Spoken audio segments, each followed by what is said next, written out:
আলহামদুলিল্লাহ ভালো আছে। কেমন ভালো আছেন? আল্লাহ যেরকম ভালো রাখছে সেরকম ভালোই আছে। কি বলতে চাচ্ছেন?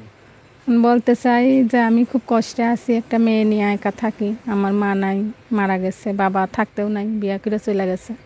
একটা বাচ্চা নিয়ে অনেক কষ্টে আছি। যদি কোনো ভালো মনের মানুষ আমার পাশে এসে দাঁড়ায়, আমার ছোট বাচ্চার আমার দায়িত্ব নেয়, আমি আমার বাচ্চাটারে মাদ্রাসায় পড়ালেখা করে হাফেজ মাওলানা বানাতে চাই আমার মেয়েটারে, এই জন্য প্রতিবেদনের সামনে আসছি। প্রতিবেদনের সাথে হাফেজ মাওলানার সম্পর্ক কি? হাফেজ মাওলানার সম্পর্ক আছে, আমি তো একা কাজ করি, মনে করেন যে কাজ করি প্রতিদিন 200 টাকা 300 টাকা, এমন দিন 100 টাকাও পাই। বাচ্চা রাখার মানুষ নেই, বাচ্চার সাথে নিয়েই কাজে যাই।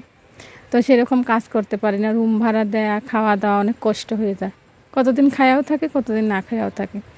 এখন আমি কিভাবে বাচ্চার পড়ালেখা করামো, মানুষ করবো, আমার তো সে সামর্থ্য নাই। এই জন্য প্রতিবেদনে আইছি, যদি কোনো ভালো মনের মানুষ পাশে এসে দাঁড়ায়, দায়িত্ব নেই, আমার বাচ্চার দায়িত্ব নেই মানুষ করার, এই জন্য। আচ্ছা, আপনার কয় ছেলে মেয়ে? আমার এক মেয়ে। একটাই মেয়ে? একটাই মেয়ে। বয়স কত? 2 বছর। 2 বছর। জামাই কেমনে গেল? জামাই চলে গেছে, নেশা খাইতো, নেশা খাইতে খাইতে পাগল হয়ে চলে গেছে, কোথায় খোঁজ নাই। খোঁজ খবর নাই কোনো? খোঁজ নাই। আচ্ছা, তাহলে এখন কেমনে কি করে চলতেছেন আপনি? এখন ওই যে বললাম না, আমি মানুষের এখানে কাজ করি, কাজ করে বাচ্চা নিয়ে খাই, একাই থাকি। বুঝতে পারছি। আপনার নাম কি? আমার নাম তানজিনা। নাম্বার বলতে পারবেন? হ্যাঁ পারবো। বলেন তো দেখি। 01857979272। আরেকবার বলেন।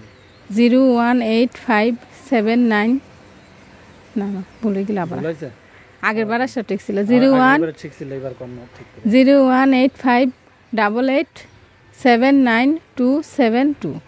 আরেকবার বলেন। 01858879272। এখন চাচ্ছেন কি আপনি? এখন চাই যে কোনো ভালো মনের মানুষ আমার পাশে এসে দাঁড়াক, সেও ভালো নামাজ পড়বো 5 ওয়াক্ত, আর আমিও আল্লাহর রহমতে যখন পড়ায় 5 ওয়াক্ত নামাজ পড়ি। আমি চাই যে কেউ যেন বাজে কথা বা খারাপ কথা না বলে, আমার অসহায় জীবনে এসে পাশে দাঁড়ায়, আমার বাচ্চাটার জন্য আমার দায়িত্ব নেই। এখন অনেকে তো বাচ্চা নিয়ে কেউ বিয়ে করতে চাবে না, তখন কি করবেন? না, আমার যদি বাচ্চার দায়িত্ব কেউ না নেয়, আমি তারা বিয়ে করবো না। যে আমার বাচ্চা সহ মাইনা নিব, গ্রহণ করবো, ওই রকম মানুষ হইলেই আমার ফোন দিব। যে পারবো আমার বাচ্চার দায়িত্ব নিতে, আমার গ্রহণ করতে, বাচ্চা সহ, তারাই যেন ফোন দেয় আর আমার দায়িত্ব নেয়।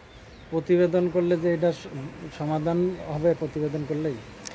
এখন আশা তো আছে, দেখি যদি আল্লাহ ভাগ্যে রাখে। মানুষ তো ভালো মন্দ নিয়েই পৃথিবী, এমনও তো ভালো লোক আছে যারা একজন অসহায় মেয়ের পাশে দাঁড়ায়। বিধবা ডিভোর্সি মেয়েদের বিয়ে করলে তো মানে অনেক সোয়াব হয়, সোয়াবের কাজ। অনেকে তো আছে যে পাশে এসে দাঁড়ায়। তো অনেকেই তো কয় ডিভোর্সি মেয়েরা বিয়ে করতে চায় না, এর কারণ কি?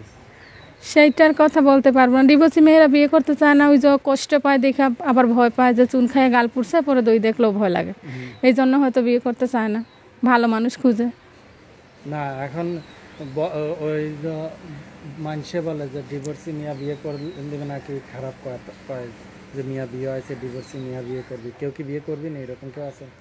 এরকম মানুষ আছে যারা যারা জানে যে ডিভোর্সি মেয়েরা এখান থেকে কষ্ট পাই আইছে, তারা যদি ভালোবাসা পায় তারা আর কোথাও যাবো না, তারা ওই স্বামীর ঘরেই থাকবো। ডিভোর্সি মিয়া বিয়ে করার বেনিফিট কি? ডিভোর্সি মেয়ে বিয়ে করলে কি হইব, যে তারা এখানে কষ্ট পেয়ে আইছে, তারা স্বামী ছিঁড়া কখনোই যাইব না। যতই গ্যাঞ্জাম করুক, ঝগড়া করুক, বা কষ্ট করে থাকতেই চেষ্টা করবো, যে আমার যতই কষ্ট হোক, আমি এখান থেকে চলে আইছি, আমার তো এমনিতেই বদনাম, এখান থেকে যদি যাই তো আমার আরও বদনাম হইব, মানুষে কইব, খারাপ কইব যে এই মেয়ে খালি বিয়া বসে আর ডিভোর্স হয়। তা আমি এখানেই কষ্ট করে থাকি। ঠিক আছে, আমরা বিদায় নিয়ে দর্শকদের কিছু বলবেন? দর্শকদের মাঝে আমার একটাই কথা, আমি অনেক কষ্টে আছি, অসহায় জীবনে। আমার মা নাই, বললামই তো, বাবা থাকতেও নাই। আমার এই ছোট্ট বাচ্চাটা নিয়ে আমি মানুষের এখানে কাজ করে খাই। যদি কোনো ভালো মনের মানুষ আমার পাশে এসে দাঁড়ায়, আমার দায়িত্ব নেয়, আমি অনেক খুশি হব। আর কেউ ফোন দেওয়া হয়তো বা বাজে খারাপ কথা বলবেন না, পারলে সহযোগিতার হাত বাড়ায়।